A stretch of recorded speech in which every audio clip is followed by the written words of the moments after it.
My name is Preston James.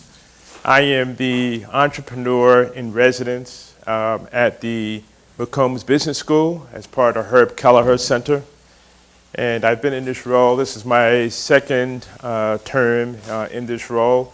And I can't tell you how proud I am to be associated with the University of Texas and being able to interact with all of you who are here in the audience today. So thank you again for coming out this afternoon.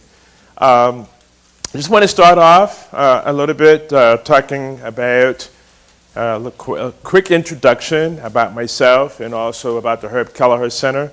And then we'll kind of just dive into the workshop, which is the Ignite Startup Workshop. And the title of it is called Anatomy of a Startup Pitch. Okay, so just to make sure everybody's in the right place this afternoon. All right, so very quickly, I'll talk about the Herb Kelleher Center, and I'll kind of jump into myself. So the Herb Kelleher Center, how many of you are familiar with the Herb Kelleher Center? Okay, so we still have a lot of folks who are not quite yet familiar. So come and see me, okay? So the Herb Kelleher Center serves as a hub, if you will, for all things entrepreneurship at the University of Texas. That doesn't mean we provide all the services, but we essentially provide a hub for you to find the services and the resources that you need as an aspiring entrepreneur. All right, now our goal is to provide you education, awareness, engagement, so that you can be as successful as an entrepreneur as you can be. Okay. The other piece, we want to empower and enable the next generation of entrepreneurs from the University of Texas. It's a significant amount of talent. I talk to students on a regular weekly basis about the ideas and concepts that they have that they would like to take to the next level as entrepreneurs. And so the Herb Kelleher Center is a very important resource for all of you to leverage as part of that. And what we do is we provide workshops such as this one here, entrepreneur in residence, myself, and then a host of series of events, including Money Talks, where we actually bring in investors, VCs, angel investors to come and talk about their experiences in working with tech startups and entrepreneurs. We also have folks that are coming in from the social innovation and enterprise side to talk about nonprofits and social enterprises as the startup community as well. And we also provide another series of workshops around called Entrepreneurship Live, where we bring in serial entrepreneurs who've had successful endeavors and ventures, and they're coming in to share their stories, which are, in most cases, very, very profound in terms of hearing their peaks and valleys and the good and the bad and their failures as well as their successes. So a whole host of things that we do. We also work alongside with some of the student organizations like the Longhorn Entrepreneur Society Association, and then also Entrepreneurship Society, as well as many of the university schools that have entrepreneurship programs throughout the university campus to really kind of partner and deliver best value to the students and faculty who are pursuing entrepreneurship. So that's the Herb Kelleher Center in a nutshell. And really, really encourage you to go to our website and also to sign up for office hours, mentor office hours with me at the Herb Kelleher Center. I'm there, generally speaking, Tuesday and Friday from 12:30 to 3:30. Okay, and 45-minute slots to sit down and talk about your idea, your concept, and give you guidance in where you might need to go, what resources you need to leverage. And those resources not always are going to be on campus. Some of them will be off campus in the greater Austin tech startup ecosystem, which I'm also a very active part of. Okay? Any questions with that? Okay, so very quickly, there's nothing on here. I'm going to give you a quick introduction of myself. Again, my name is Preston James, and I am a former 20-year Dell veteran. So I joined Dell in 1993, retired from Dell in 2014, spent much of my time on IT technology consulting, sales, had a number of leadership roles. Some of them were global, some of them were nationwide. In a nutshell, in the sales and consulting role, I had the opportunity to support a variety of different verticals. So everything from the large corporate Fortune 50 companies, higher education, K-12, healthcare sector, financial sector, you name it. I had an opportunity to really kind of engage on a very deep level. My last role at Dell was a managing director of a new venture called the Global Center for Entrepreneurship. And after 20 years at Dell, my light bulb kind of went off and said, this is kind of where I'm supposed to be. I'm not supposed to be at this 100,000 employee type company. This is where I'm supposed to be. So I had the opportunity to leave in 2014 and took some time off and said, okay, how am I going to get involved in the tech startup scene? And slowly but surely, I was invited to become a mentor at Capital Factory, which I've been for the last couple of years. I was also had some good friends of mine say, hey, you should try your shot at becoming an angel investor. So I did some angel investing for about almost 2 years. During that time period, invested in several companies, and also served as an advisor to a number of startups here in Austin as well as in other states. And so I've had an opportunity to really engage on all levels in terms of the investment side, in terms of the advisory side, and then also I most recently took my stab at entrepreneurship and recently launched a tech startup accelerator, pre-accelerator here in Austin called Div Inc., which is focused on ethically diverse and women founders. Right? And that's the first of its kind here in Austin, and actually I believe it's the first of its kind in the whole Southwest region.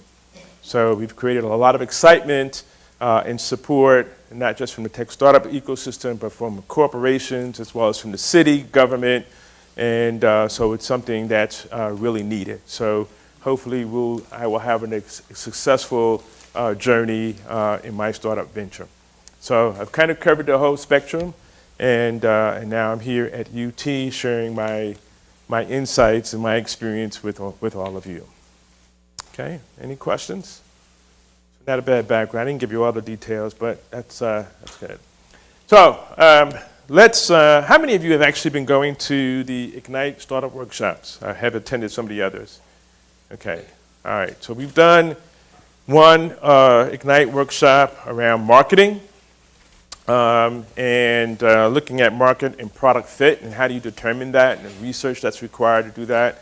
And then we've also had one on financial aspects of a startup, right? What do you need to do in terms of financial modeling and projections and things of that sort? What needs to kind of go into that? Today we're going to talk about the anatomy of a pitch. Okay, so just to kind of talk about you guys for a minute, how many of you actually fit, you're an entrepreneur? That's just who you are. How many entrepreneurs we have? You've been there, done that, or trying to do it right now? Okay, great. You think you have a great idea, but not quite sure if it's a valid idea. How many of you guys fit that category? Fantastic, fantastic. Okay. And then how many of you believe you want to be an entrepreneur, it's in you, but maybe not right now, perhaps a little bit later? Okay, fantastic, great balance. You got a big smile on there, like, yeah, you found me. All right, so this is a great audience because we have a nice mix across the board, and quite honestly, if I look at myself, I didn't know really anything about entrepreneurship as I was coming up through college. So all I knew was go get the great job. And slowly but surely got exposed to it, so I guess I kind of fall into the number 3, or if there's a 4th category, didn't know anything about entrepreneurship and kind of stumbled into it, right? But my funny story is this. My first job out of college, maybe my second job out of college, I actually joined a very small firm, and it was called Quantum Computer Services. Long story short, the vice president of marketing for that firm, his name was Steve Case. And, I was an engineering major. A lot of my peers were already making $45,000 a year, which is not a lot today, but they were making $45,000 a year. I was making all of 16 grand, okay, with an engineering degree. And the reason why that was because I wanted to change my career direction. I knew I didn't want to be an engineer per se. I wanted to kind of do technical sales. So I had to kind of go a different path. So I took this job in hopes of making my way up, and got an opportunity to get a increase in pay by offer from another company. So I said I chased the green paper. While I was chasing the green paper, this company was handing out white paper. That white paper had something that said something about stock options and stuff like that. So I said, okay, I'm going for the green paper. Okay. Lo and behold, that company became, I don't know if some of you know this company or not, America Online. Any of you guys familiar, America Online? I left that company for an $8,000 raise. If I had stayed, I probably would have been a multi-millionaire by the age of 30, 32. That was my first, it was a tough pill to swallow. Even to this day, it's kind of a tough pill to swallow. But I was fortunate enough to join Dell in '93, so I kind of rode that wave. So some of the pain has gone away. But to this day, I saw Steve Case last year at South by Southwest, and I told him my story. Before I even finished my story, he said, "Oh, Preston, you left too early." And I just wanted to go, bam! I know that. But anyway, so that was kind of my story. So it could be lucrative, but it's hard. It's really a lot of hard work. So let's go ahead and kick into it. You can have a brilliant idea, but if you can't communicate or get that idea across, your ideas won't get anything, right? It's pretty much meaningless, right? So what I see, what I have seen is so many folks have great ideas, but I tell you, they have a very difficult time articulating those ideas. Now, we're focused on startups today. But what we're talking about actually applies to everyone that's in this room.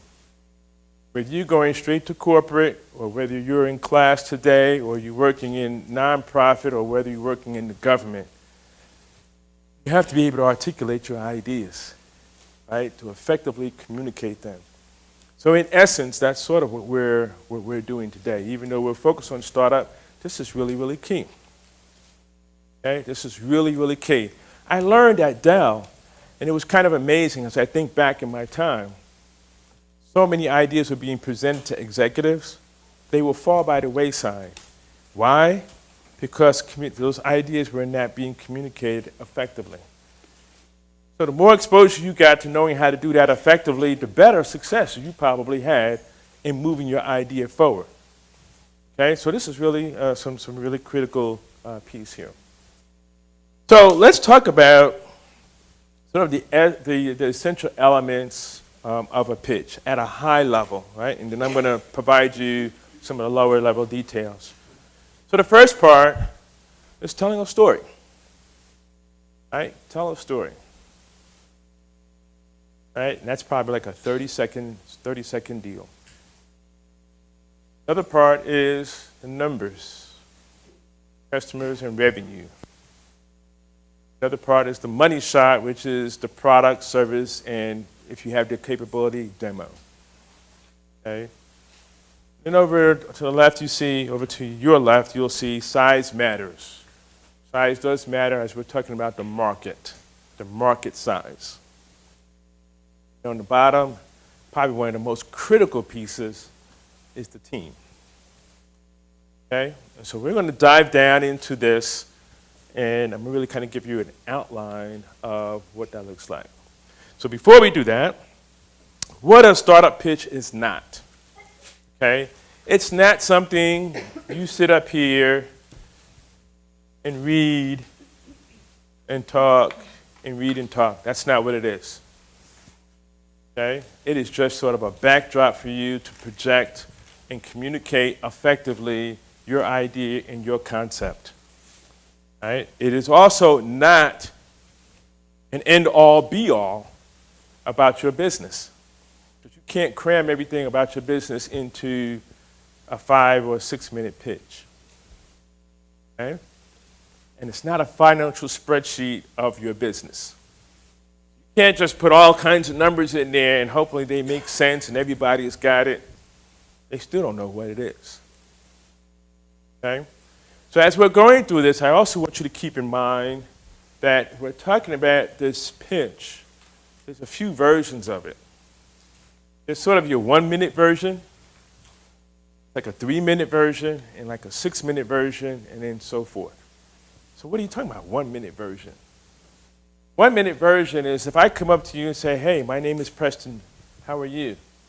My name is Jan. So Jan, what do you do? I boom, ba boom, ba boom, ba boom, ba boom. That's it. Right? I have a company. This is what we do. This is the problem that we solve. Ta-da. Right? It needs to be that crisp, that clear.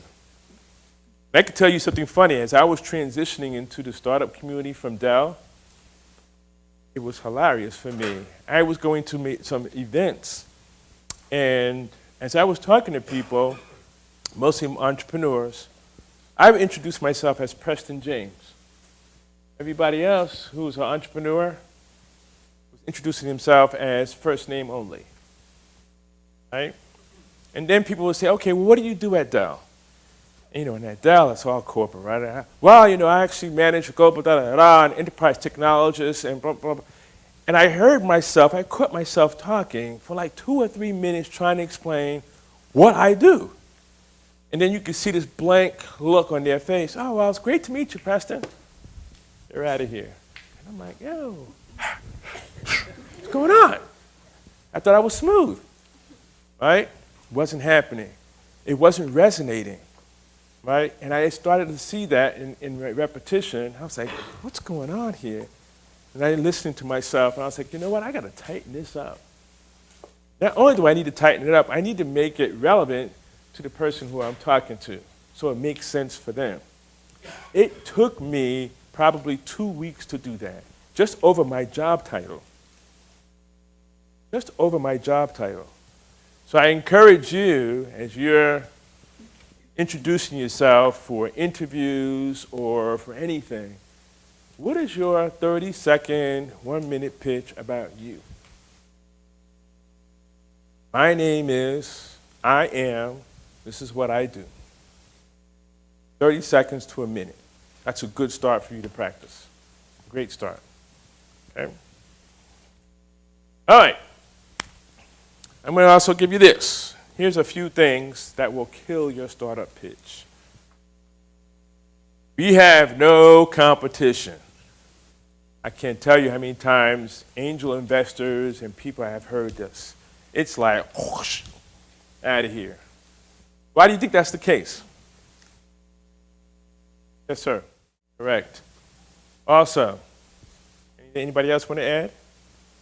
Yes, sir. Could be. Could be. Okay, I'm going to take one more here.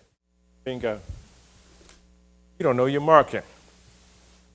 Chances are, globally, you mean to tell me there's no competition. Right? You lose a lot of credibility when you say that. A lot of credibility. So you have to be really, really careful to stay away from that comment. Even if you think it may be true, you don't want to say that. Right? Because there's always, I have actually literally seen investors sitting in the room, an entrepreneur make that comment, well, we really don't have any competition. And the investor will do this in the room. How about such and such company, blah, blah, blah, blah, blah. Oh, I've never heard of it. Kadoosh, boom, boom, it's over. Right? Just like that. Literally, I've seen that happen more than 10 occasions. Right? You lose a lot of credibility. No one can copy us. Very similar. Right? No one can copy us. Are you kidding me? Unless you have a very specific patent, intellectual property. But even then, somebody can come up with a revision of that. Okay? We are cheaper. Okay?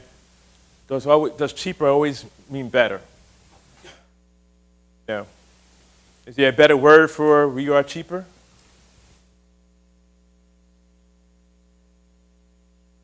Better. Okay, yeah. Somebody else? Efficient. Okay. Less expensive maybe. Better quality, better value, overall value.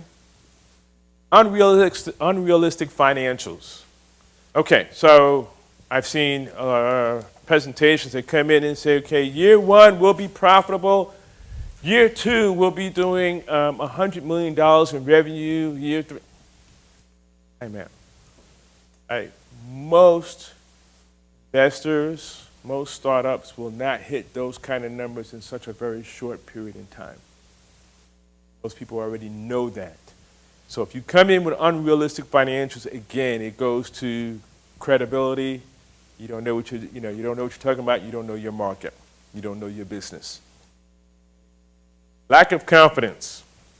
So I was in a presentation yesterday. An entrepreneur was pitching. This is what he was doing the whole time.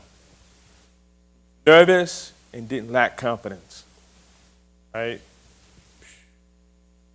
Right? We really can't even go really far. It's going to take some time before we can consider that person really, really seriously, because they've got to come down, and they can come back the next day and be totally different, right? Based on the feedback that we gave them.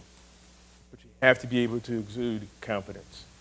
Lack of team or team chemistry, deal killer, right? I don't know if you guys have seen this, where two people are actually pitching together and they're talking over each other. Right? Or they're sitting at a table and there's no synergy between them. Or they kind of disagree with each other while they're actually pitching. Investors don't like that. People don't want to be able to work with companies like that. Sort of the deal killers here. Now, I said this is really important for personal as well as anything else that you're doing. This is not just for investors, right? This pitch, if you will, is for partners, right? It's for customers.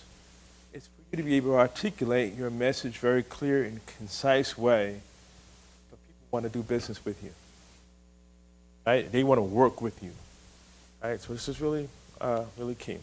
All right, so here's the outline. This presentation will be made available to you. All right. Now, in a startup pitch, generally speaking, most people will tell you somewhere between 10, 12 slides maximum. Okay? If you got to go 3 minutes, obviously you can't do 12 slides in 3 minutes. So you compact that down. Depending on who your audience is, you pick what you need. But here are the key elements that you need to have in your 10 to 12 slide pitch. Okay. Now, is this the end all be all of all pitches? No. There's going to be variations. People are going to say, oh, you need to do this. It might be a different order. They might call it something different. But in essence, these are the key factors you need to have in your pitch. Okay? And we're going to dive into each one of these. Actually, let me kind of go back here. I'm going to pull this up. Let me see if I can pull this up really quick.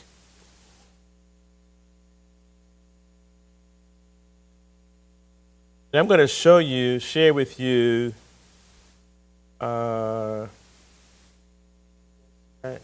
going to be kind of hard to see. This is everybody familiar with Airbnb? Okay. This is one of their first pitches they had ever done. All right, I wish I had it in video, but I don't have it in video. I wasn't able to find it in video. But I'm going to step through this. It's 10 slides. All right, people say they knocked it out of the ballpark in these 10 slides. So check this out really quick.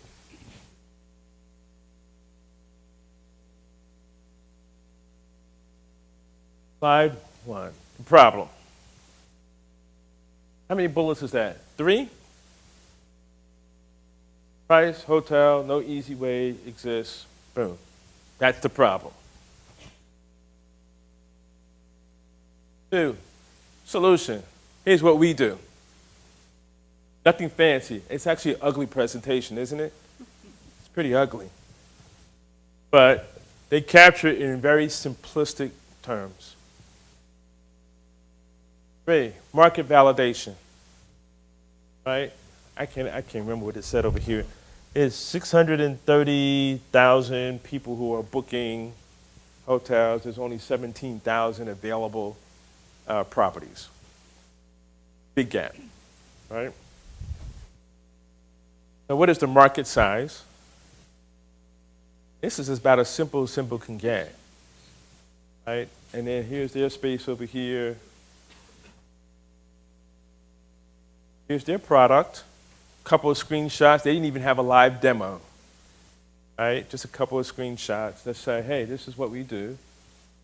Here's our business model, how we make money. Market adoption. I don't have one there. Competition. Who's my competition? On slide 9 already. Competition advantages. They knocked it out of the ballpark with that presentation. That was simple, right? You see any spreadsheets on there? Spreadsheets, right? They were able to articulate it in a very simple way. All right. So I'm going to start with the very first element of the pitch. And you heard me say the word simple probably 3 or 4 times in the last 30 seconds, right? Keep it short, simple, and directly to the point, right? It's the how, the what, and the why. Right? You want to tell this story using key phrases, keywords, something that can kind of grab your audience. Okay? Don't throw a whole lot of super techo, nanotech stuff out there. A great example, I actually sat through an angel pitch. There was this company that was a nanotechnology company. And the guy got up there and pitched. He was the CEO. And I've worked with them on their pitch a couple of times, and I actually pitched it back to them in real simple marketing format. He said, yeah, you got it. I said, yeah, well, pitch it that way. He got up there and pitched, and for 6 minutes. And we did some Q&A, and then he left the room. Now, this is a room probably of the angel investors as large as this middle group here, about 70, 80 people. Smart people, big check writing people. When that guy left, the first question that came up and said, can somebody in this room tell me what this guy does and what his company is? Is it software? Is it hardware? Is it a combination? Is it security? What is it? For 6 minutes, this guy talked, and nobody knew what his. He get any money that day? No. I'm close. So keep it simple. I went back and talked to that same entrepreneur, and I said, dude, you have to break this down. He said, well, I was in a room full of non-technical people, and it's impossible for me to pitch my company in 6 minutes to a group of non-technical people.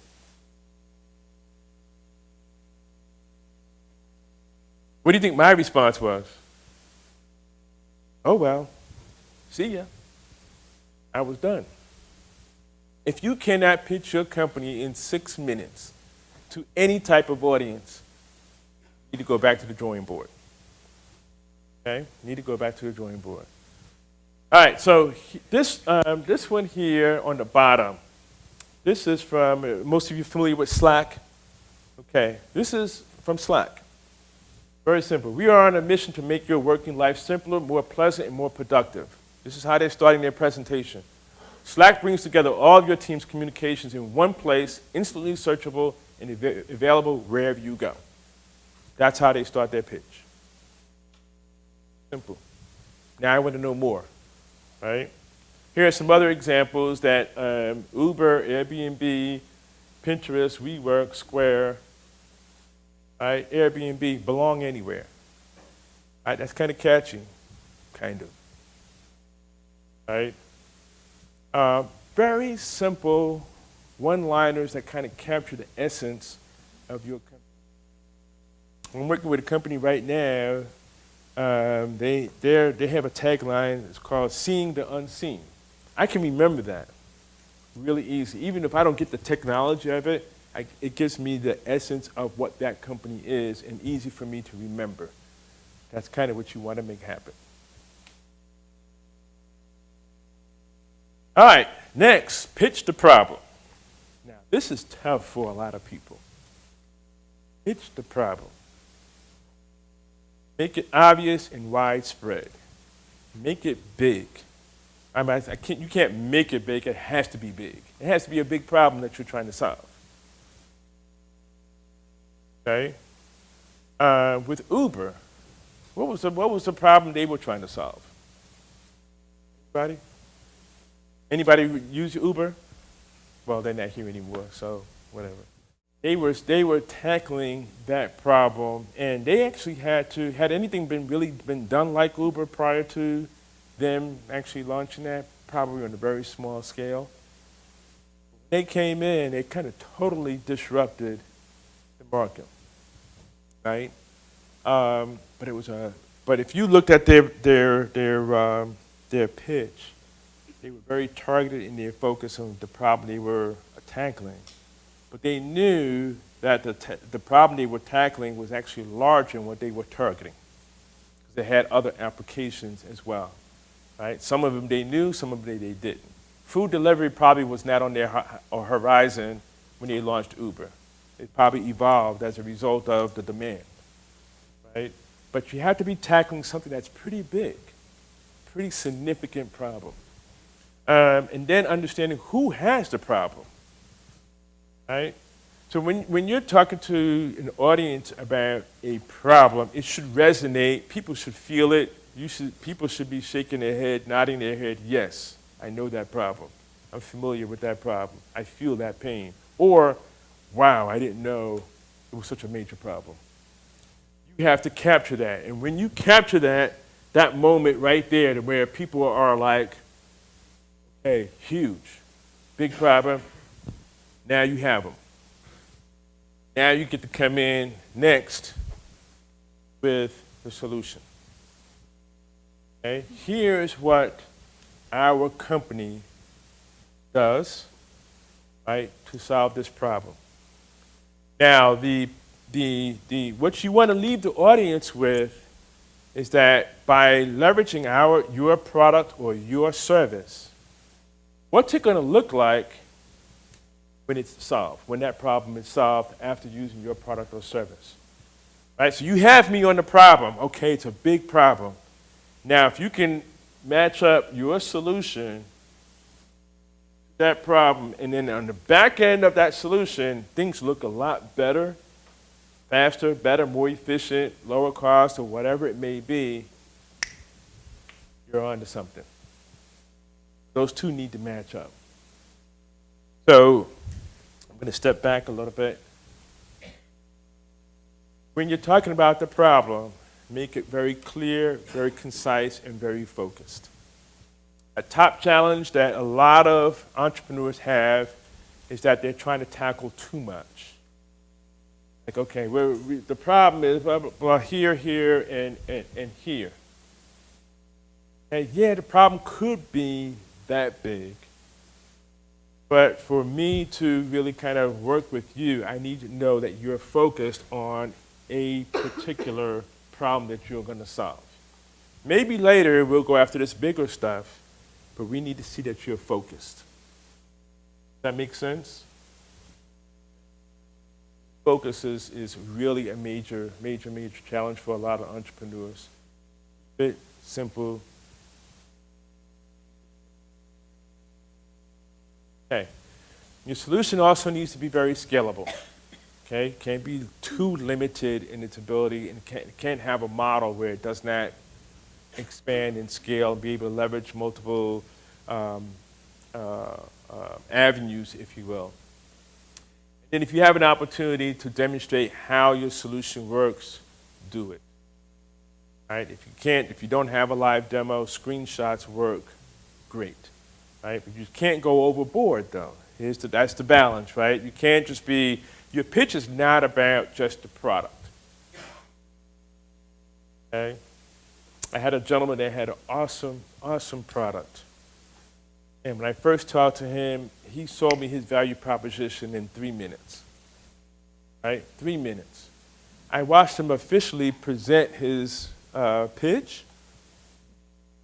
Who was like on 6 minutes and hadn't even finished the presentation yet. Your value proposition is 3 minutes. Knock it out.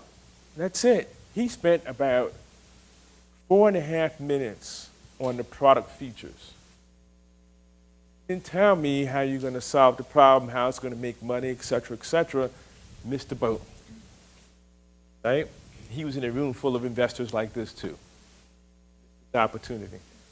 Right? But he's come back and now he's raising $600,000 in his seed round. So he's learned his lesson. Okay, let me open this back up. Any questions so far?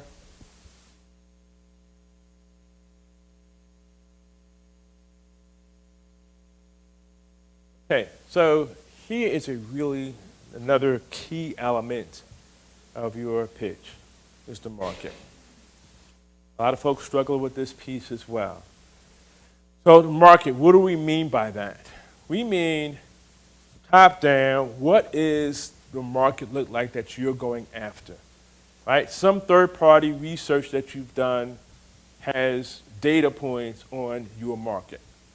Whether you're tackling food delivery, e-commerce, mobile commerce, fintech, health technology, whatever it is, there is some research information that provides you sort of a top-down view of what the market looks like.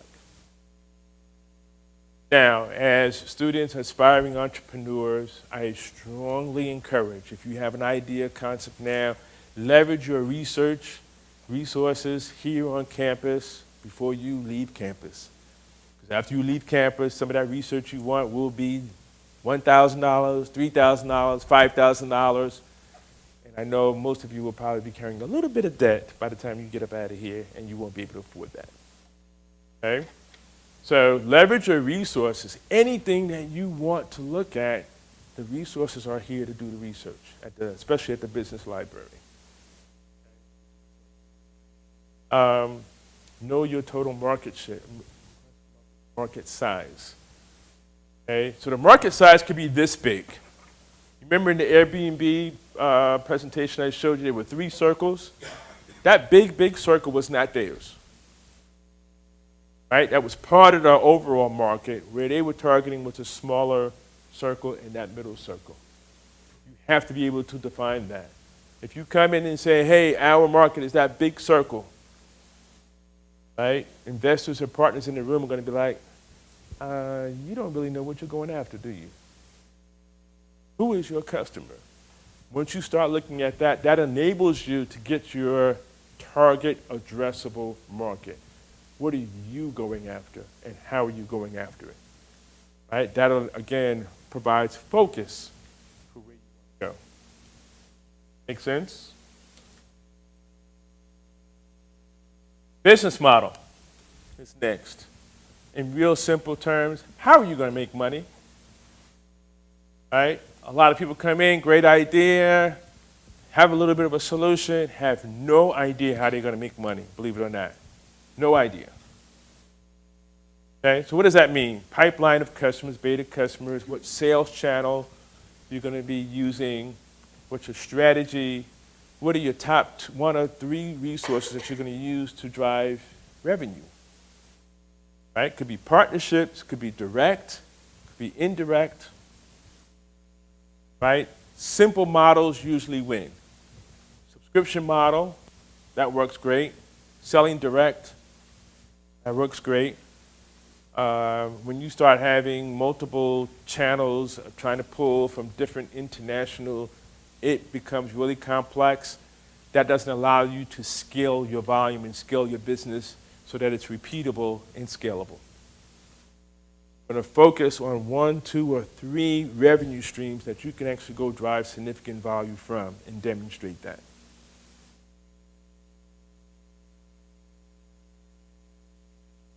All right, your unfair advantage. Another key element here. And this one is a little bit, like the unfair advantage kind of applies to intellectual property more so.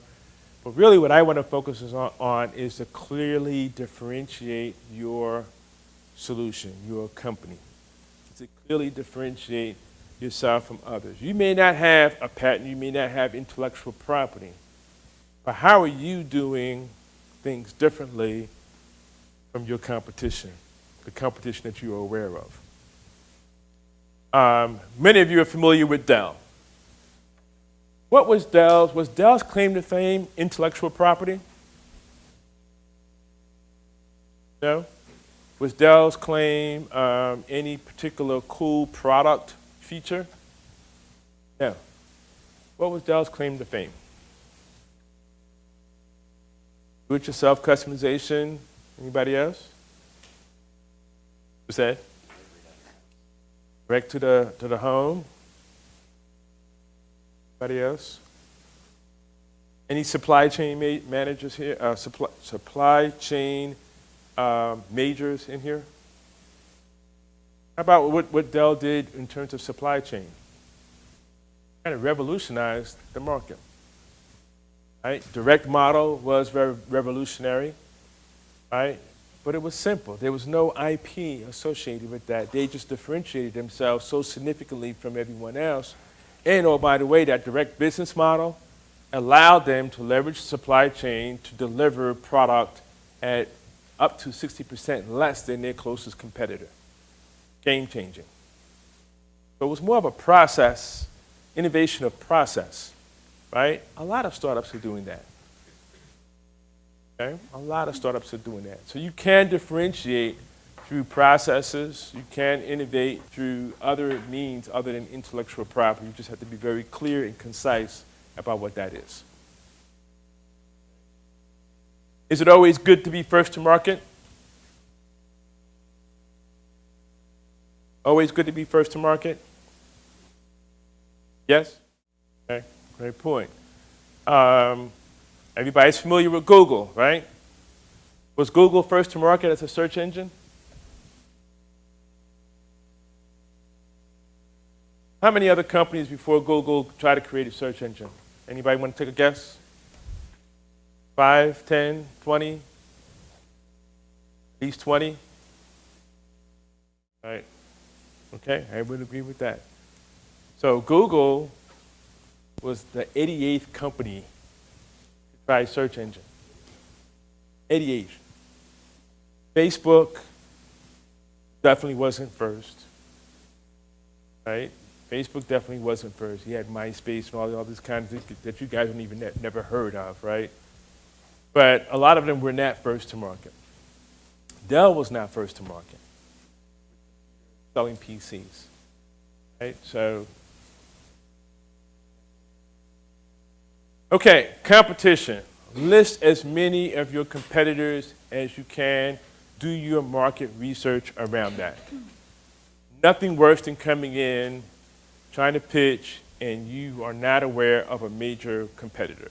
When I say major, I don't mean big, but I'm saying major in terms of they match up very, very evenly with what you're doing. Okay? Even if you are coming in and it's close competition, right? Just like in sports, I may know exactly what play you're going to run or anything, exactly what your game plan is. Execution is going to be key. You and I can have the same type of startup, but my team is better and we execute better, we're going to succeed. Right? We're going to succeed. So differentiation, don't get scared if there's somebody out there that has something similar. Right? Your focus is how do you execute? How do you outcompete your competition? Outperform your competition. So very, very critical market and competition, do that research, do your homework, and make sure you understand that. Go-to-market strategy, how are you going to get customers? Your client acquisition. If you don't have a good plan on how you're going to acquire customers, your idea is installed. Doesn't mean you fail, you just stalled. Okay? You got to have a plan, must have a plan to go drive volume and scale. Where are you going to get your customers? How are you going to scale from one state to the next state? How are you going to scale from one market to another market? And also managing the cost and also the conversion of those customers. Does anybody have, most of you may not, the difference between selling to a federal government and selling to a corporation? Federal government cycle, which one do you think would be longer? Federal government cycle, right? If you have a product that requires FDA approval, how long do you think that takes? Right? So when we start talking about scaling and driving volume, et cetera, you've got to take all that in consideration.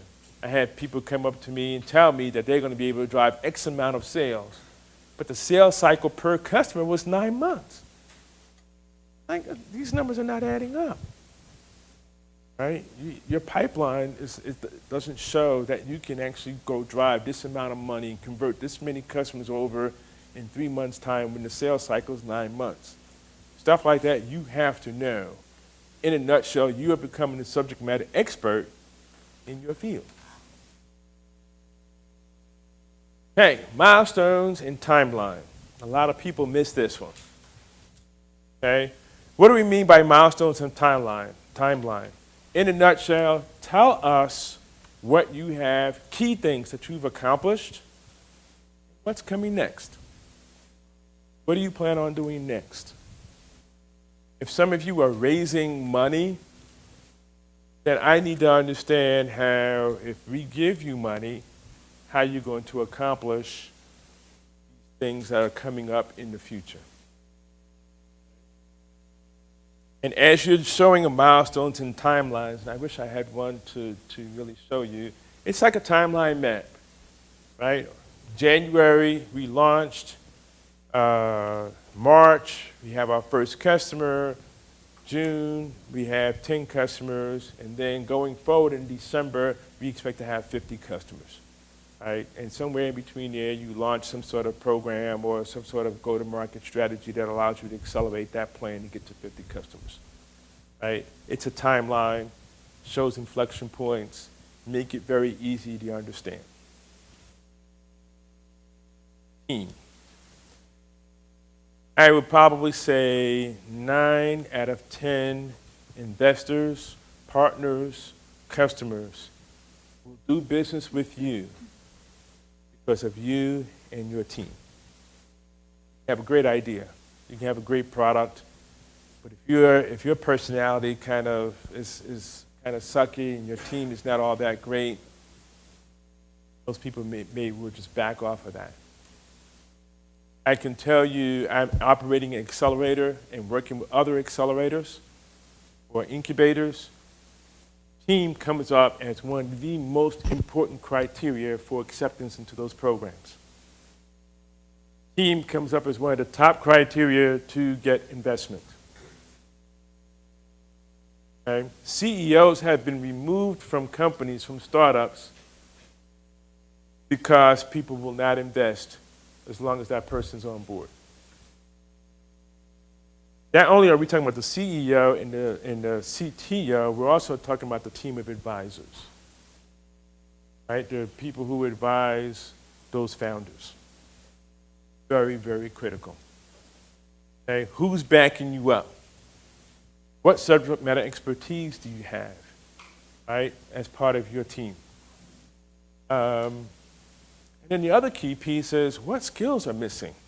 So you can look at your team and say, okay, you're great in sales, you're great in marketing, you may be an awesome technical person, okay?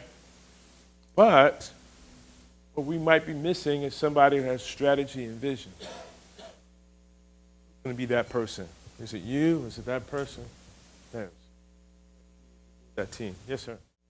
Is it a few months before you? Yeah. Generally speaking, you can kind of get by without a marketing person. It does depend what industry you're in, but generally speaking, you can get by with a marketing person for quite some time. All right. Not to slam marketing majors or anything like that, but you can get by. The most critical components will be the execution, technical, to be able to build the product, develop a platform, and be able to get it out there. And then if you have somebody who's fairly business savvy, they can kind of talk to it. Marketing and sales can come a little bit later on down the path. Yes, ma'am. Absolutely. So normally in the presentation, you'll capture some pictures of your team members and highlight, okay, here's the CEO, here's the CFO, in a few bullets about each one. Like, so for example, if you're in the, let's say you're going into the real estate market, for example, and on your team you have, what's her name? I think her name is Lisa Atchison, who's a former CFO of HomeAway. Instant credibility, right? Instant credibility. So you want people who can add credibility, they have industry expertise and knowledge to be part of your team. If you're starting out early, obviously we understand it's just you, right? And you need to build that team. But being aware of what you need is really, really critical. Right? I'm working with a young lady right now who has a fashion technology company. She knows she's got some tech and she understands some of the fashion, but she doesn't understand merchandising very well, right? And she doesn't understand the relationships and how to develop those relationships. So her first one was to go get somebody to do that. And they have like a 25-year background in doing that, right? And that's how you understand, how do you create that complementary skill set and surround yourself by the right people, right? And then you highlight them in a very short and concise way on one page. The ask. A lot of people miss this too, okay? Now, you might not be raising money right now. That's okay. If you're raising money, you've got to make your ask. How much do you need? What's it going to be used for, right? And what are you going to accomplish if you get it, right? Some people just come in and say, yeah, we need $250,000. We're raising $250,000. And the first question will be like, what are you going to do with $250,000? If you do not know, you will not get it, right? If you can't articulate how you're going to use an investor's money to move the company forward, you will not get it. So, know what you need, how you're going to spend it. I'm going to spend it hiring some salespeople. I'm going to go hire a CFO. I'm going to go hire a CTO. I'm going to hire developers. We're going to build out the platform, et cetera. You got to be able to do that. Yes, sir. In terms of the order, it depends. It depends. I mean, you can kind of go with the flow. Who your audience is. I've seen it go either way. Depends. Like I said, the order that you see here is not set in stone, right? You have to go with your flow. The content, having that content is really kind of critical. Okay, so this is really the last part. People get to the end of the presentation. Whew, we're good. Where are you going? Oh, Q&A, right? Boom, here come the questions, right? Here come the questions. And this is where you want to get to, where you commanded their attention, you've got their interest, and now the questions start to come. Some of them are going to be hard, some of them are going to be like a piece of cake, okay? The more research, more knowledge you have about your business, the better you will do. Okay? Some people say the answer that you do not want to give during Q&A is, hey, I've never thought about that. If it's a great idea, maybe not. You haven't thought about that. But maybe the right way to say it is, that's a great idea. We've looked at that, and we need to look a little bit deeper into that. We would love to talk with you afterwards to kind of dive into that. Now you have an immediate relationship that we're going to be following up and being engaged, right? If you say, hey, never thought about that, then they're like, okay, well, maybe they're not ready for prime time.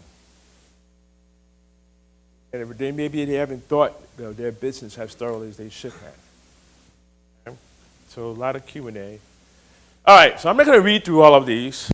All right, it's just about 1 o'clock. So, but I wanted to leave you some food for thought. There's just 2 slides on this, right? Typically, I don't do this, but I just found this to be very helpful as I deal with startups every day. But don't start with slides. You can just start by talking. Just be, right? Then you can kind of start going into your slides. I think I did that today. I'm not sure. This question up here, master the question. What is the most interesting thing about your business? Master that question. You can pretty much have a conversation about with anybody about your business. Traction, team, tech, vision. This is really interesting. Most companies will fall into this space. If you're not a tech company, maybe you're a social innovation company, nonprofit. You can put that up in there.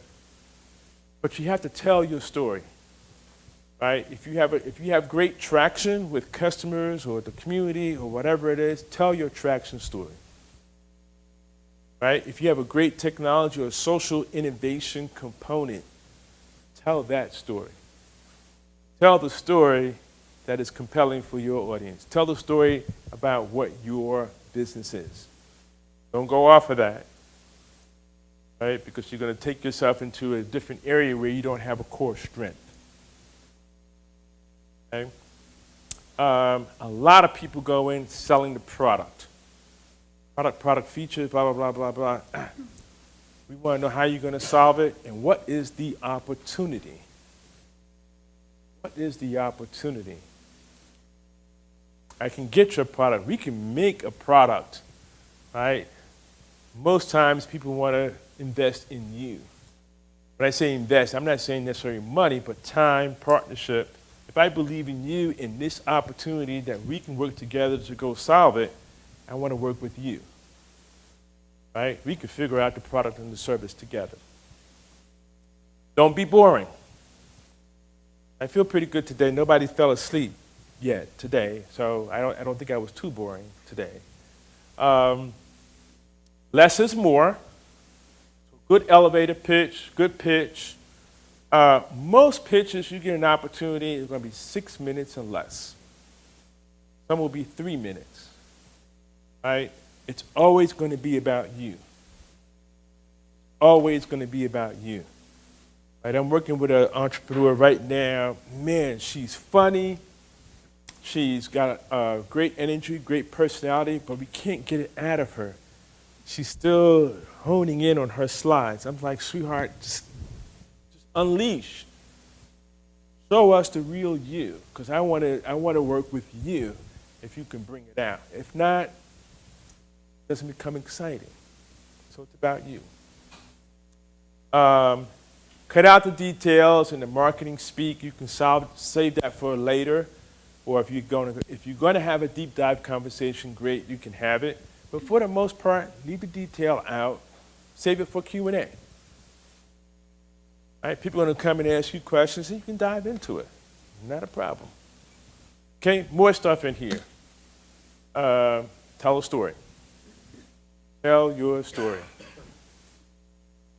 Nail the differentiation. We talked about the differentiation piece. It's really, really critical.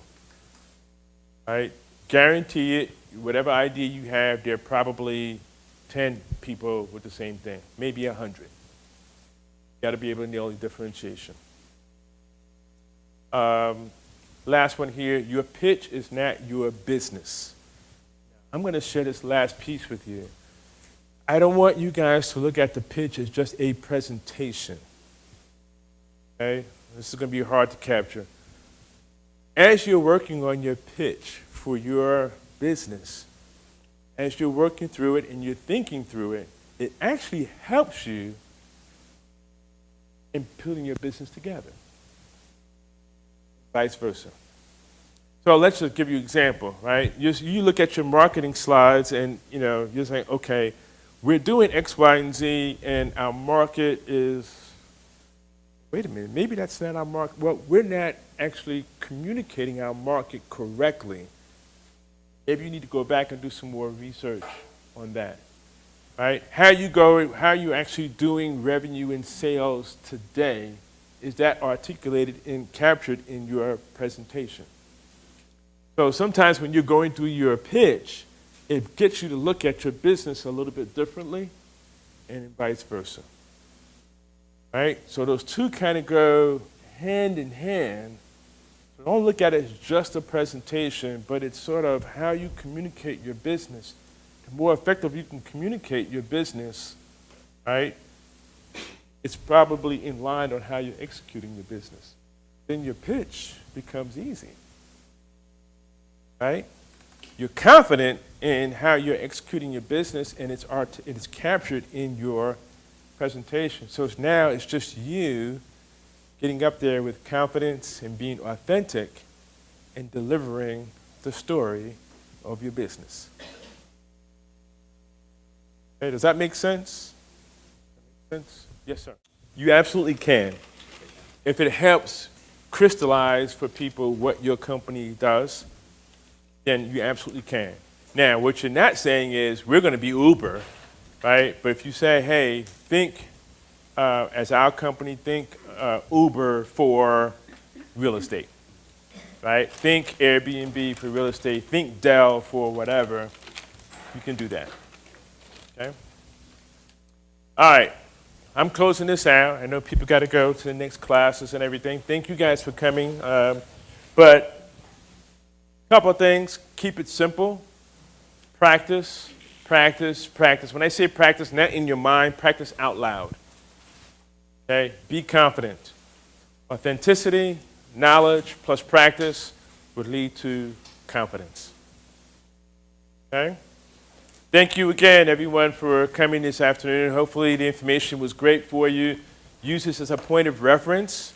There's a lot of information out on the internet, but I can tell you, if you use this as a reference and then go out, it'll be a lot easier for you. There are great examples out there, but if you just want, here's the outline of what I need, that's pretty much what we're looking for on an everyday basis. Okay? Thank you again.